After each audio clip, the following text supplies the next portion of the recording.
Hello from Nana Lodge. We've got a From the Cookbook episode, and our random number generator gave us this one from Mustard's, Cindy Pawlcyn's cookbook. I was at Mustard's years and years ago. I think it opened in the early 80s, and I was probably there in the late 80s. It's in Napa Valley, and it's still there after 41 years. It's still a great restaurant, one of my favorites, and it's just such great farm to table before farm to table even became a word. Cindy Pawlcyn and her team have done a great job for a really long time. So the recipe that came up today that I want to show you is a Bing cherry and almond tart. It is cherry season here in the Northwest, and I thought this would just be perfect for dessert, and so I'm going to show you how to make it. Before I get into telling you all the ingredients about this, I want to give you a reminder. Please subscribe if you haven't already. Get these videos uploaded for you every Friday morning, and come cook something new and fun every week. Announcement over. All right, so we've got our cherries, we've got a little bit of granulated sugar, we got some powdered sugar, we've got whipping cream, which we're going to use as a garnish, some toasted almonds, flour, a vanilla bean, salt, eggs, butter, a little almond extract, and you know me, I like the pie crust shortcut with Pillsbury pie crusts. We'll put it all together. I've done all the prep. Let me tell you about pitting cherries. They're messy. I take plastic wrap and put it on my counter so when I pit the cherries, I can just easily clean it all up. But there are a few different ways to pit cherries. I'm sure if you went to Google or YouTube, you could find some ways to do that. You could do it with a hand cherry pitter.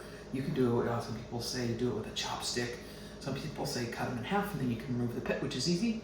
But I wanted to use whole cherries for this recipe, as Cindy does in her book. So I use my handy dandy hand pitter. It just makes it go pretty quickly. We've got a 9-inch tart pan. In Cindy's book, she uses an 11-inch, which is pretty common in the restaurant business, but most people have a 9-inch, and so I've adapted the recipe for that. We've got our pie crust. We're going to mix the cherries with the granulated sugar and let that macerate for a little bit. And then we're going to make a filling with the powdered sugar, flour, vanilla bean, butter, almonds, almond extract, salt, and eggs. Put our pie dough in our tart pan, and it is ready to go in the oven. We'll bake it till it's nice golden brown.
Tell this is done when this starts to really bubble and you can see the syrup is a little bit thicker.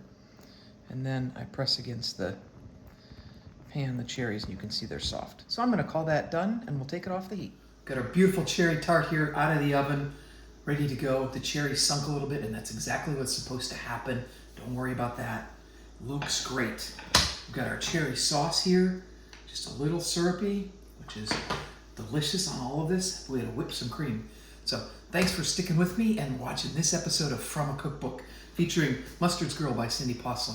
I can't wait to dig into this cherry tart.